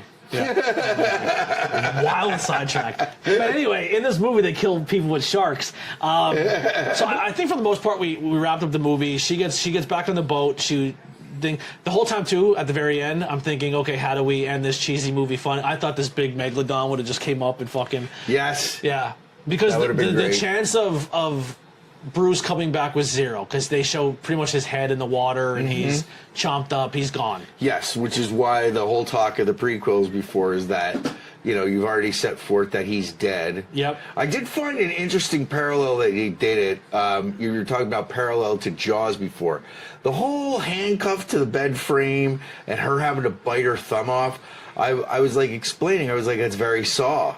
Yeah. And Sam was like, what are you talking about? I was like, well, Cary Elwes cut his foot off. I pissed myself laughing in the theater when that scene was happening, because the acting was so bad. He was so fucking sad. But the guy who's reacting to him doing it made the scene funny, because he's like trying to pretend to puke but cry at the same time. He's like, and I'm just like, because that was around the same time too where Final Destination was big, and we used to go to the theaters to Final Destination to laugh up how crazy the death scenes were. So that guy that you're talking about, Lee Wanell, he's one of the co-writers of Saw, but I think he also wrote The Conjuring and Annabelle and all them shits. Yeah, he's a very accomplished writer. Movies. I just hate the premise. Oh, yeah. I don't like the Warrens. I think they're con artists. Oh, they are. Yeah, which is great.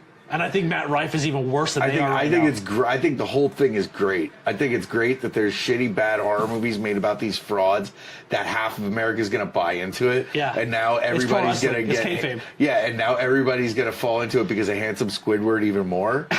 So the best part is about this new Conjuring movie that's out, my supervisor at work grew up around the block from where this fucking place was with these kids that are the basis of this movie. And he's like, yeah, I used to ride my bike all the time in front of that house and be like, that's the haunted house, we have to ride our bikes extra fast. In Pennsylvania. It's in Pittston, dude. Yeah, Pittston. It's in Pittston. What would they call it? Devil's Gate or something like that? I think it Hell's is. Gate or something? Hell's Gate, I think it is. But I'm interested to watch that movie and then to talk to my supervisor at work and then tell you all about what a giant entire crock of shit it is. Yeah. Well, what was the one that happened in Britain where people in Britain were like, we have them on videotape faking the whole thing? The Warrens. The Warrens and the family, the one that happened in Britain. The one that happens in London. Okay, I don't know. I've fallen out with that whole goofy, mystical universe of things. Yeah. Yeah. I watch them for the sake of watching them, but I don't get into them. I was like, I said to somebody, I was like, the Nuns part of that? Like, the Nuns part of that universe. Yeah, like, what? Because they're trying to make this parallel that this demon followed Lorraine around, and people are trying to make the movie comparison to a real life thing, and it's just not true. Just simply not true. They're just trying to... The Warrens the Warrens are like Paul Bear dead, like still working. You know what I mean? Like Paul's like, oh, use my death in storyline. Throw my ashes in Undertaker's face. Yeah, like it's my favorite thing. I loved Paul Bear as a kid. I like when I was in high school, I got to meet him a bunch of times, and I can still recall what Paul Bear's voiced to me and my buddies when we were like 17, 18 was. He walked out. And I think Kane was with him this time. It was when Kane, before he became unmasked. When he wasn't pink and white, he was like normal skin tone. Yes, Kane would sign, but Paul Bearer would sign too. And I remember walking up to the trunk of the car, and we're like 5 feet away, and he goes, "All right, boys, now just give Kane his space. You know him. He's crazy." And he said it like, and we just started, me and my friend John, busted out laughing. We're like, he gave a shit enough about us kids to keep kayfabe going, but he was always super nice. He would always be like, "I have sons your age," there you go. When he's inducted in the Hall of Fame, the two guys who do it, his sons, he loved those boys. What did you think of Kane's horror movies? See No Evil. I think I've seen one of them. I've seen part 1. I don't remember. I think I watched part 2. I liked part 1. Did the Soskas do those movies? Did they write them? Jen and what's her name? Soskas? Maybe. They're twin sisters that are horror writers. I think they wrote them. Part 1's good. Okay. You never seen it? Maybe we'll put that on the If list. I have, we should do a rewatch because it's been a while. They're good. Okay. They're fun. They're fun movies. All right, so this movie's pretty much done. I do like the prequel idea where maybe you show some of the other tapes. Now, those movies, there's no happy ending. He gets away. But maybe just to dive in a little bit of who he was as a person. How he became the way he did. I'm cool with keeping this a franchise to learn more about him. Yeah. Find out more about the culties. I'm definitely into that. What do you give this as a scale of 5? What are you giving it? Sharks? How many sharks? I give it 3 sharks. 3 sharks? Yeah, I would watch it again. I would recommend it to people to watch if they wanted to see something new. How about yourself? I'm going 3 sharks as well. There you go. I maybe want to go 3.25. Okay. Give like a quarter shark in there. Okay, that's the Meltzer in you. But it is a Meltzer. I like it though. I definitely think it's a movie. I definitely think if you're watching, and I've had people who watch these podcasts or listen to these podcasts or movie reviews, also let me know if you like these longer form we take sidetracks and go crazy, or if you like me just staying to the point. And I'll do a mixture of the two when it comes to movie content. But I do like these conversations. So even if you hate this, go fuck yourself. I'm doing it because I make content for me and not this fucking 16 of you who don't tell anybody about it. Fucking suck it. Not joking. Anyway, I would definitely recommend it. This is a movie kind of like Late Night with the Devil. Have you seen that yet? Where I didn't think I was gonna like it as much as I did, and then after I watched it, I'm like, that was a lot of fun. Mm-hmm. And it was like an hour and a half, and it felt like it flew by. Yes, I agree. Late Night with the Devil. I thought that was good. I like this a little bit better. To be honest. Yeah. I liked it a little bit better. Different movies. I think the element of it, of just the realism of the serial killer, the realism of using, because the whole time you're like, oh my god, this is legit the perfect crime, because you can just blame the sharks, and the sharks are going to eat these people, and like, for the most part, the way he scouts his people and they're tourists and this and that, like, he kind of is committing the perfect crime. Yeah, the only credible evidence or witness is Dave, and he's so fucking blind drunk. Obviously, or half-witted, that it doesn't matter until... And he's definitely not in on it, because he does get killed, because as soon as he finds out that there's something going on, Bruce immediately offs him. Yes. Yeah, so he's not in on the whole plot. He's definitely getting him a 5th every time he gets a 5th. Yeah. Maybe like his drunken stupidness is actually giving him a heads up of like, hey, people are snooping around. Yes. You know what I mean? I think that's what helps him too, because Bruce actually saves Bruce from Moses because he hits Moses in the back. Mm-hmm. So let's kind of mull over some ideas here. What's a possible movie you want to watch next? I know we talked about we both haven't seen a good chunk of movies. Or do you want to do like you pick this one, I pick the next one, or flip back and forth? I'd be up for doing Weapons next. You want to do Weapons? Yeah. All right, I'm cool with that. We can do Weapons. I don't know the premise of Weapons. I'm going to be honest. So I know very little. I saw it, but I like going in. Can I read as little? Yeah, as blind. Can I read the cliff notes? Yeah, all right. Go ahead. When all but one child in the same class mysteriously vanished on the same night at exactly the same time, a community is left questioning who is behind their disappearance. That's all we know about it. So missing children, and children in horror movies are always fucking scary. Yes. Yeah. I can watch a TikTok of like little kids laughing, and a little kid laughing is joyous and it's a funny thing, especially when they belly laugh. You're like, oh, that's amazing. But if you're in a dark room and you hear that same laugh, it's a completely different vibe. Not me. I'm gonna be like, come tickle me. I don't know why this memory just flooded into my brain, but we're 11 years apart. Me and my brother, who's off camera, he's home from the military.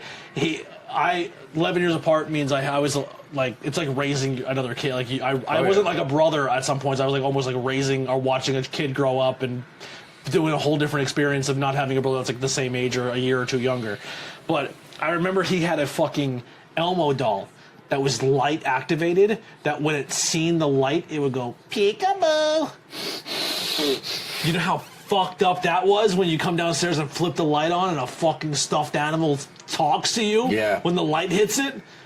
Dude, so many times my dad would have fucking heart attacks, or he'd come running down and be like, ah! And you're like, what the fuck? Like, worst toy ever. We buried it in his toy box, but he would always pull it back out because he loved fucking Elmo. But yeah, creepy fucking toy. creepy. Well, now you know how to really screw with your brother. Just find another one. Buy like 20 of them and don't tell him, and then one night. Like one that's already Yeah. opened, disheveled. You just take the sticker. Actually, speaking of You can go toys real and fucking with slow. people, our mom has zero sense of humor. Like, none at all. And there's a video I seen that I was like, oh my god, this would be perfect to do with my mom. Do you ever see those cactuses that they have for babies that it mimics the sound and says it back? But like, the baby No. like, ah, and it'll be like, ah! And it like wiggles when it does it. This guy puts like 30 of them in the room, and the mom's like, you think you're fucking funny? And then the rest of them go, you think you're fucking funny? Oh my god! Repeating after and getting more and more high pitched. And they probably all start Oh, perpetually repeating each other, and then Yeah. it just ends up cycling. I just imagine me committing to the bit doing that to my mom because it would be fucking amazing. Oh my goodness. She is so angry, and I love it so much. People think I should make more TikToks of me fucking with mom because they like. already had. Listen, she's on heart medication now. Leave her alone. I scared her in the alley. I think I still have the footage. I might have deleted it, but I scared her in the alley. Yeah, I scared. Yeah, good call. I don't want to we could hear in your scream. Yeah, yeah, but I scared her in the alley, and I had it on like this brand new camera, and she was like, "What the fuck? You scared me, but you want to fucking help me?" Like almost with a hammer. Yeah, it's bad, but man, this is I haven't had a podcast like this in a long time where I just fucking sat with another person and hung out and chatted. They're at Boss Cobbs now. Is this me or you? Me. Of course it is, you fuckface. Oh, so I want the white one with the red collar. That's the one I'm Yeah. looking for. Yeah, CM Punk. Sorry, saw that box tons of pro wrestling. And I was like, I'm buying this. So when Chuck comes back, we'll close this one out. Also, too, first attempt of doing the 3-camera angle. Probably gonna hate myself editing this, but I think the end result will be better for you guys as a listener. I love being at the table again. Like, I know it takes up 90% of the room, and Lily hates it, but like, just sitting at this table makes me feel really good Why does Lily hate it? because it takes up 90% of the room. Why does Lily hate it? Because we have a smaller version on this Because table. Lily got told you could have a space to do your Yeah. do your project, But and then pack don't it up and worry move about out of the it. way. And then the next day, oh yeah. I thought your space is gonna- I thought your space was gonna be against that wall. Did you guys talk about the guys who directed this movie, what they directed before this? Long Legs. Long Legs, which Yeah. which won, I'm pretty sure it won awards for being like the indie movie of the year. You all right? I'm looking at your figures here. Oh, okay. You're like, We'll want to throw your mic on. We'll wrap let's this do one up. long legs next. I thought we were doing weapons next. Whatever you want to. Let's do weapons, and then we'll Okay. do long legs. So, yeah, this is. I was just saying that this is a lot of fun. I miss having these conversations and doing old school Yeah. podcasts like this. If you want to hear more of Chuck's story, if you head over to the ABJ podcast page, it used to be called Interviews with Everyday People. All the interviews with Everyday People are still on there. So I kind of merged that YouTube page, renamed it, but kept all the stuff on there. But there is older interviews with myself and Chuck with way different equipment than we're Yeah. using right now, but still the same table, but different Yeah. location. Still the same cable. But you also, just to kind of close out, just to Yeah. let people know about you, so we don't have to do it every Yeah. single time. But you also do like horror art and prints Yes, and I do stuff. horror artwork, illustration, merchandise design, concert posters. You can check me out on Instagram. My name is @Horrorprints on there. I'm also @Horrorprints on TikTok, @Horrorprints on Threads, and you can find me. There's Horrorprints on Facebook or Charles Moran, whichever. I am no longer on X. Fuck you, Elon Musk. Yeah, I'm on there, but I'm slowly getting away. I'm not using it as much. I use it more for the wrestling because more wrestlers are on there. I know, and that's what I hate the most about it is because there's a lot of things that I miss or I have to catch like secondhand, but I couldn't do it after last October anymore. Yeah. But thank you for having me. I look forward to doing it again in the I future. will tag horror prints on Yes. all of the clips and stuff that we put out of this, so people can easily say, "Oh, Michael, I'm gonna pretty much tag your horror prints again." Yeah. I'm cool with that, and then people can go and support your art. Dope poster behind you. Yeah, it's hard to see from here, but there's a poster that he did for Fightertainment. Yes. I do have another print I will show on the next podcast. It is upstairs. I still am trying to get it framed. I want to frame it and put it here. Okay. But I have a print that he did of The Exorcist, and it's one of my favorite pieces of art ever. I have a few wrestling ones upstairs too that I got from other people. But this Exorcist one's sick. It's an upside down cross and it's all foil. Yes. And inside the cross is the cardinal coming up to the house with the street light, but then above is like the house, and above is just the Reagan eyes. Like when the devil knows the cardinal's coming, and it's just like staring. We just lost hard cam. Shut down. Yep. Oh, we lost the hard cam. It's a 3-second end. That's all right. Let's connect to this. I'll just as we're talking. But yeah, we can use these cameras. But yeah, it's a great print. I will definitely show it off to you all so you can see it. But it's a great one. Chuck's very, very talented.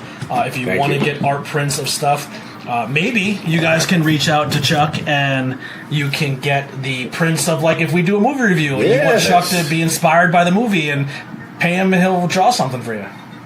What would you draw from this scene? If you were to do, that's a great question. Dangerous animals. Yeah, what would your scene or your piece of art be that would you inspired? I would love to do The sexy dance. No. Oh, I thought for sure it'd be. I would like to do a static aerial shot of the little parking lot, Oceanside, where he abducts her, with her van and him abducting her out of the back of the van. Just to, like, kind of just show to parallel of, like, the remote nature of things. Like, there are all these crazy things that happen around us in the middle of the night, in the middle of the ocean, you know. When you're busy living your own life. When you're sleeping. I love that. That's actually why it shut down was So too beautiful. the space right now. Uh-oh.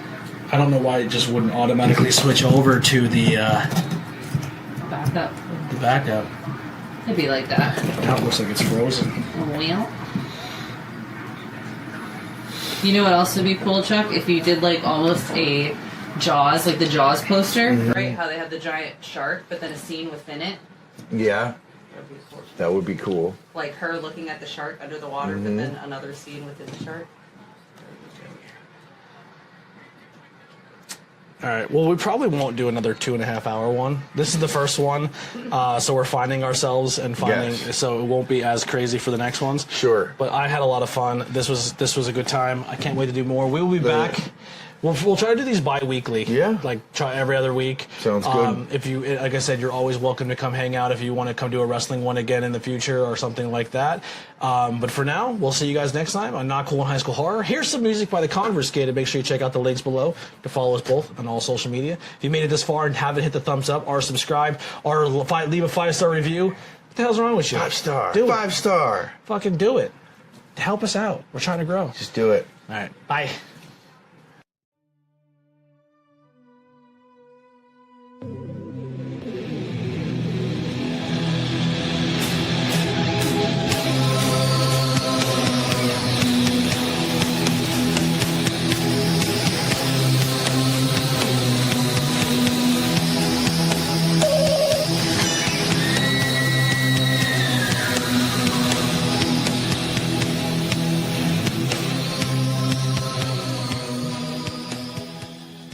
For comedy and signings. I just recently found out that he was in my favorite kids TV show, What's that? and he was making fun of The Rock the whole time. Avatar: The Last Airbender. He played an earthbender that was Get called the fuck out, the really? Boulder. He was the Boulder, which was like The Rock. This was The Rock. He only talked Check. in third person and shit. Yeah. Check. So you can go under or you however you want to do it. Just put it on my collar. Yep. Oh, damn it. Check. Check. All right, let's I'll start you. I mean, I know you're started, but I might bump into this one more time. I have everything but my hook.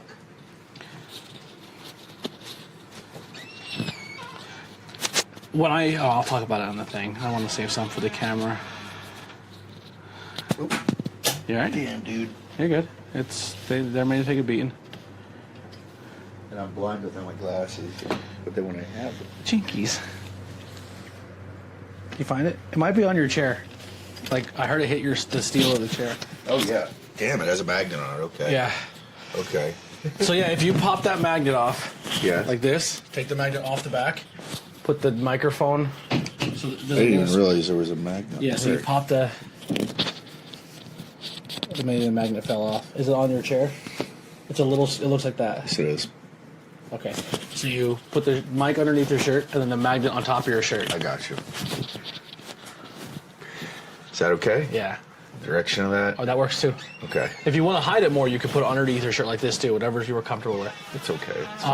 Picture. Yeah. So essentially, what I want to do. What? Did you already start? No. I mean, we're recording, but. Fix your hair. Separate your hair, part your hair or something, because you had it like half pushed back and half not, so we're just kind of doing it. But I want to do this more often. I think in person is more fun because I want to bring that old vibe back of the podcast, like of like being at the table and everything. Sure. But like, I don't know how if this drive was a pain for you or if this Not really. But if you want to do this every other week or something, however you want, we'll just pick a movie. We can pick one out when we leave today. If you need access to stuff, let me know. I do have a shit ton of streaming services. Okay. I liked that AMC Plus because I got the free trial to watch that, so I'm cool with that. So AMC Plus, also if you get the Plus version, you get Shudder for free. Oh, really? Shudder's included in something else. So I was subscribed to Shudder, then I went and seen AMC Plus on my Amazon,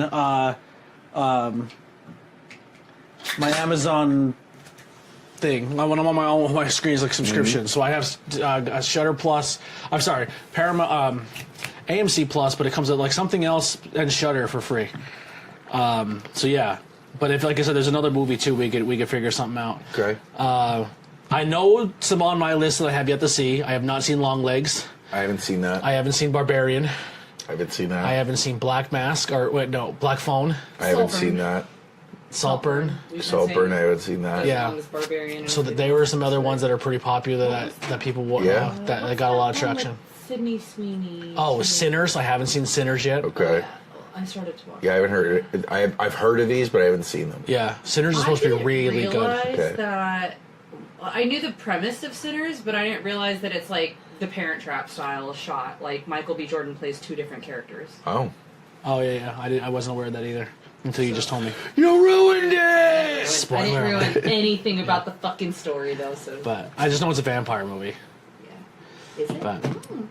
But yeah, so we'll figure stuff out, and maybe we'll ask the audience what they want to see us review or talk about. The only one that we can do, and if you want to like stay co-host and be here, like stay claim of it, I'm all for it. But when we do go watch Terrifier 3, I'm going to do that with Courtney. Yeah, you said you want to do those with Courtney. Yeah, but you're if you want to jump in as like co-host permanently, like you're more than welcome to do so, and like we can do it remote, we can do it here. But you're definitely somebody I would love to chat horror with and watch horror with, because I think you really like horror, but also you're also not very like everything sucks. You know? No, what I mean? no, I'm a 10-minute drive down 81. Yeah. Here, so it's not bad. You know. Yeah. And if you hate the logo and want to chuck it up, I'm cool with that too. The Not Cool in High School Horror. I have it just looking like an old school black and white matinee screen. Mm-hmm. That's kind of where I was going for. I'm just looking at the cast, so don't mind me. Yeah. So I didn't know who Ja Courtney was until I looked up later. He was the killer. Yes. Captain Boomerang in Suicide Squad. That's why he sounded familiar. Okay. But he looks like Tom Hardy and Phil Insane. Yes. He's in Terminator Genesis. He wasn't in. It's not the same guy as Mortal Kombat, right? No, that's Michael Jai White, right? No, he's the new one. I think she's talking about. Okay. I suck at explaining characters that I don't know. Dave. I thought the dog was going to kill him. I thought the dog was going to be the one that kicked him into the water and the shark would eat him. No, I think without showing it, I think that dog fucking dies. I think they cut that out of the movie. Okay. You think that's where they stopped it? That's a terrible thing to. They were like the dog. That never going to pass any type of a rating system. Nobody wants to see a pet or especially a dog die. But the dog annoyed him the whole movie. That's why I think when he had a chance, he took it out. Mm-hmm. Oh my God. I thought we'll talk about it. Yeah. All right. You ready to dive in? Yes. We're gonna wing it. Just, Okay. all right. Dive in. All right. Yeah, I like that. All right. So another thing too is how I when I want to start a standard when we start recording is when the cameras are not rolling, or I'm sorry, when they start rolling and I'm setting thing up. For just going forward, this one I won't do it because I don't know exactly what we talked about or said. But from the time we start rolling till the time I say live, all that footage can possibly be used. I might throw it at the end for like bonus stuff or like setup time. I just think it's a cool little behind the scenes thing. Yeah, that's fine. All right. 3, 2, 1.